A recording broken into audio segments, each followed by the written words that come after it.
Ce Barça est incroyablement supérieur au Real Madrid. Alors oui, on peut se dire qu'avec 3-2, c'était une rencontre particulièrement serrée, que ça aurait pu tourner autrement, mais à un moment, il y a des matchs, il y a du contenu au cours de ces rencontres, et là-dessus, je trouve que vraiment, c'est le jour et la nuit entre un Real Madrid qui se cherche encore un petit peu, qui ne semble pas progresser sous Xabi Alonso et qui a fait ce qu'il a pu, et le FC Barcelone d'Hansi Flick qui est un véritable rouleau compresseur. Voici les compos qui étaient alignés, et les deux hommes forts de chaque côté sont clairement identifiables. D'un côté, le FC Barcelone a pu compter sur Rafinha, double buteur, extrêmement dangereux dans les tirs, extrêmement volontaire dans les efforts défensifs, il confirme sa très grande forme, mais c'est lui le patron du Barça actuellement, c'est peut-être un peu moins clinquant que Yamal qui fait également un gros match, attention, mais franchement il est toujours au rendez-vous. Et du côté du Real Madrid, eh bien on n'avait pas de Kylian Mbappé comme vous avez pu le voir, il est rentré jouer une quinzaine de minutes mais il se rétablit encore, et dernièrement j'avais regretté que Vinicius Junior n'avait pas profité de ça pour reprendre le leadership au sein du club espagnol.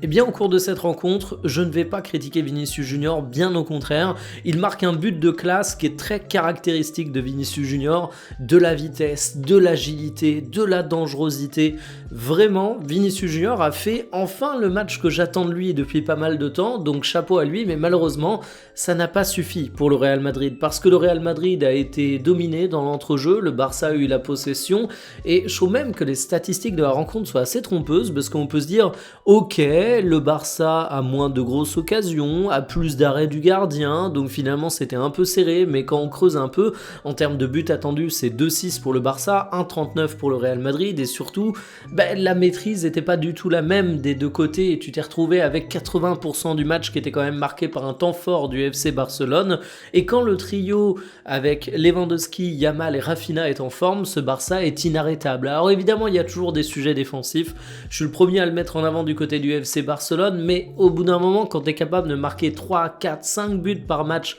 même si tu prends quelques pions, tu arrives à t'en sortir en fin de compte. Donc ce Real Madrid a été vaillant vu les conditions, la situation de Kylian Mbappé, une équipe qui se cherche encore un peu, ils n'ont pas à rougir, mais franchement le Barça a été supérieur.